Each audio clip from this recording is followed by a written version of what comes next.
예, 안녕하세요. 오늘은 제가 캐나다에 거주하는 영어 관계자 입장에서 볼 때 또 많은 분들이 궁금해하시는 한 가지 내용을 좀 설명드리고자 합니다. 바로 뭐냐 하면요, 캐나다에서 영주권을 준비하신 분들이 많으신데 그분들이 저에게 항상 준 질문 중에 하나가 셀픽과 IELTS 중에서 뭐가 더 좋냐, 그런 질문을 많이 하세요. 그래서 제가 거기에 대한 저의 어떤 나름대로 솔직한 의견을 말씀드리도록 하겠습니다. 참고로 저는 셀픽과 IELTS를 모두 다 강의를 해봤고요, 다 연구도 해봤고, 또 그 시험을 준비한 학생들이 어떤 결과를 맞이했는가, 이것도 많이 본 사람 입장에서 최대한 객관적으로 말씀드리려고 합니다. 그렇지만 어디까지나 이건 저의 개인적인 의견이기 때문에 100% 맞다고는 생각하지 않습니다. 사람마다 차이가 있겠죠. 그렇지만 저의 의견을 좀 설명드리도록 하겠습니다. 자, 잘 아시는 것처럼 캐나다 영주권을 취득하기 위해서는요, 두 가지 시험 중에 하나를 갖다 통과해야 되는 경우가 대부분입니다. 하나가 셀픽이고 하나는 IELTS인데, IELTS 중에서 제너럴은 되지만 IELTS 아카데믹은 해당이 안 됩니다. 또 토플 토익은 아예 자격이 안 돼요. 즉 셀픽이나 IELTS 중에서 한 가지 시험을 제출해야 영주권을 받을 수 있는 경우가 대부분이에요. 그럼 이 두 가지 시험 중에서 과연 뭐가 좋을까, 제가 한번 설명을 드리도록 하겠습니다. 일단 셀픽이라는 시험은 IELTS에 비해서 좀 역사가 얼마 되지 않고 아마 생소한 분들이 많이 계실 겁니다. 셀픽이 뭐냐 하면은요, 캐나다 토종 영어 시험이라고 보시면 돼요. 캐나다 토종 영어 시험인데 캐나다의 패러곤이라는 기관에서 주관을 합니다. 근데 패러곤 연구소가, 패러곤 기관이 UBC 안에 있어요. UBC는 밴쿠버에 있는 캐나다의 큰 종합대학이죠. 그 종합대학의 UBC의 어느 연구소에서 만드는 캐나다 어떤 국가시험이라고 보시면 되겠습니다. 반면에 IELTS는 영국의 캠브리지 대학에서 만든 UC 앨리스라는 어떤 플랫폼을 가진 영어 시험에서 기반한 테스트고요. 주로 호주에서 주관하고 채점을 하는 그런 국제적인 시험이죠. IELTS도 아주 좋은 시험입니다. 아주 수준 높은 아주 우수한 시험이에요. 자, 그런데 왜 그럼 셀픽이 좋은가? 제가 하나씩 구체적으로 예를 들도록 하겠습니다. 자, 가장 먼저 실용적인 면에서 셀픽이 월등히 가치가 높습니다. 이건 무슨 말씀이냐면은 어디까지나 캐나다나 미국에 사시는 분들을 대상으로 제가 드릴 말씀이에요. 자, 이 셀픽은 북미에서 만든 영어 시험입니다. 캐나다에서 만든 영어 시험이기 때문에 아무래도 내용 자체가 북미 영어가 사용이 됩니다. 북미에서 표준적으로 사용된 내용들이 시험에 나오게 되어 있어요. 따라서 앞으로 캐나다 영주권 따겠다는 얘기는 캐나다에 사시겠다는 얘기잖아요. 그죠? 그러니까 캐나다나 미국에 사시겠다는 얘기인데, 그런 데서 캐나다에서 거주하고 생활하는 데 있어서 IELTS보다는 셀픽으로 시작하는 것이 훨씬 더 도움이 됩니다. IELTS는 앞에서 언급했지만은 영국과 호주식 영어를 기반으로 출제되기 때문에 특히 발음이 영국식 영어가 대부분입니다. 또 발음뿐만 아니라 어휘 같은 경우도 북미 영어와 또 호주 영어와는 차이가 많은 경우가 많아요. 좀 다른 경우가 많습니다. 우리 한국도 그렇죠. 한국은 작은 나라지만 한국만 해도 서울 말과 경상도 말 상당히 큰 차이가 나죠.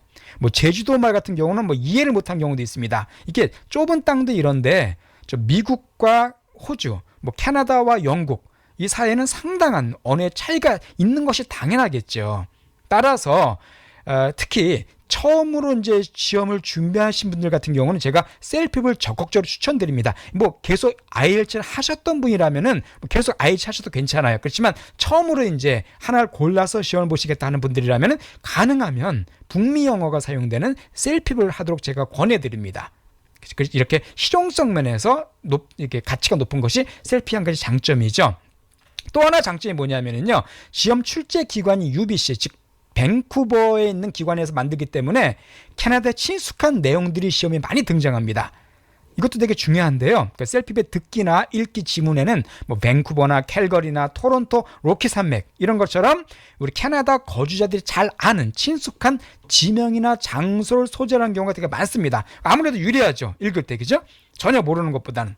또 캐나다 상식과 관계된 내용도 종종 나오기 때문에 아무래도 캐나다에 계시던 분들이 시험 보기가 훨씬 유리해요. 반면 IELTS는 캐나다 소재라는 경우가 별로 없습니다. 거의 없습니다. 그렇기 때문에 상대적으로 독해할 때 생소한 내용이 나는 경우도 많겠죠.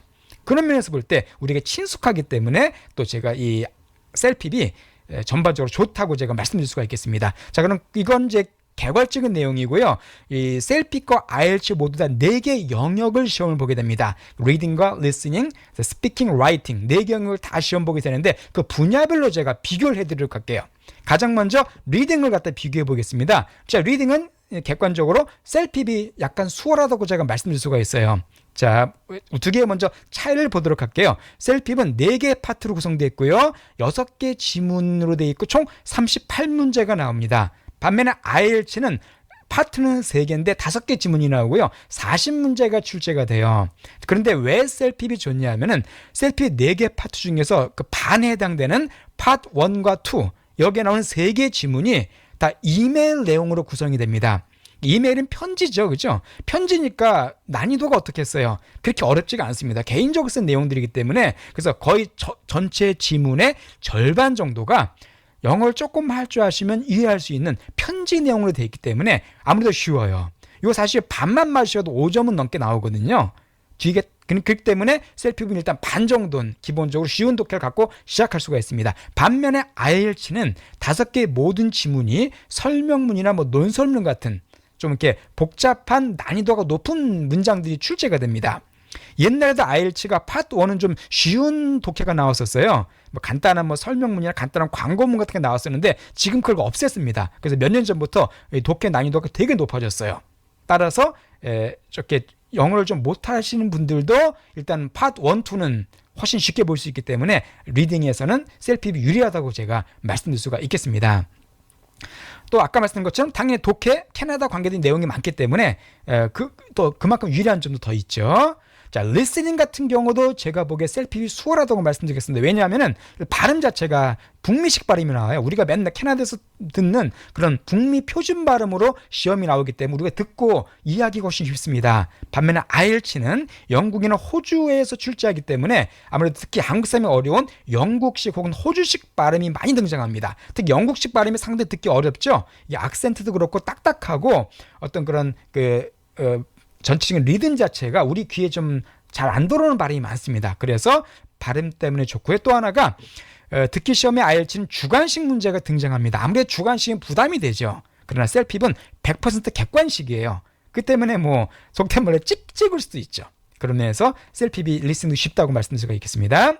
자, 스피킹은 조금 무조건 셀핍이 좋다고 제가 말씀드릴 수 없을 것 같아요. 왜냐하면 두 시험의 그 형식이 많이 다릅니다. 셀핍은 컴퓨터 녹음 방식이에요. 그러니까 컴퓨터 앞에서 문제가 나오면 제가 녹음하는 방식으로 시험을 보게 되고요. IELTS는 사람 앞에서 그 면접관 앞에서 면접으로 대화를 하는 방식으로 이게 진행이 됩니다. 자, 그런데 셀핍이 유리한 점은 뭐냐면은 셀핍은 8개의 문제가 나오는데 8개 형식이 모두 똑같습니다.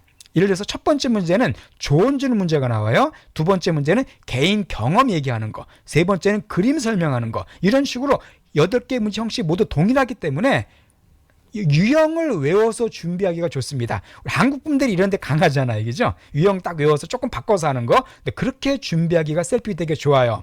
반면에 IELTS는 3개 파트로 되어 있는데 질문의 수나 형식이 아주 다양합니다.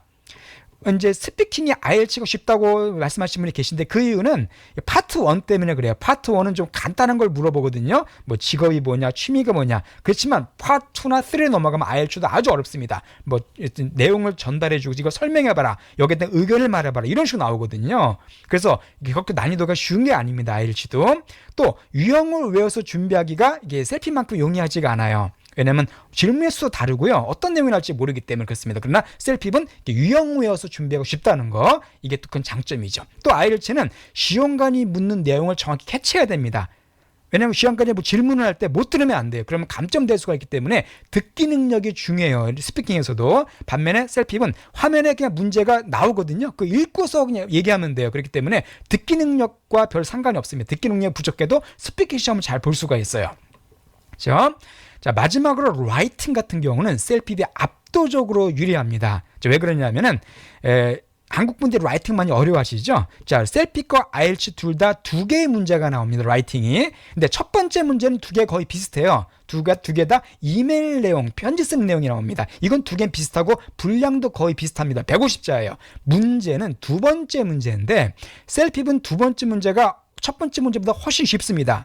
A, B 중에서 뭐가 더 좋냐? 왜 좋냐? 그걸 설명하는 거기 때문에 사실 이 틀만 외우시면 됩니다. 틀만 외우시면 거의 내용의 반 이상이 채워져요. 틀에다가 살짝 바꾸시면 되기 때문에 태스크2가 점수 받기 훨씬 좋습니다. 반면에 IELTS 태스크2는 본인의 의견을 논리적으로 서술하는 긴 논설문을 써야 돼요. 훨씬 어려워요. 또 게다가 분량이 셀핍은 두 번째 문제도 150자입니다. 그러나 IELTS는 두 번째 문제가 250자 이상을 40분에 걸쳐 써야 되기 때문에 내용도 훨씬 많습니다. 그렇죠? 그래서 우리 그 학생이나 이런 분들 보시면은 셀핍 같은 경우가 라이팅 점수가 되게 잘 나와요. 왜냐하면 틀만 외우시면 되거든요. 그런 면에서 라이팅은 셀핍이 압도적으로 유리합니다. 예, 이렇게 네 가지 영역을 제가 설명드렸고요. 뭐 제가 설명드린 게 절대 정답은 될 수 없습니다. 사람 따라 뭐 IELTS가 좋으신 분도 계세요. 그렇지만 어디까지 저는 제 입장에서 설명드린 거니까 참고해 주시고요. 어떤 시험을 준비하실 건지 열심히 하셔가지고 꼭 좋은 결과 얻으시기 바랍니다. 예, 그럼 여기까지 오늘 설명드릴게요.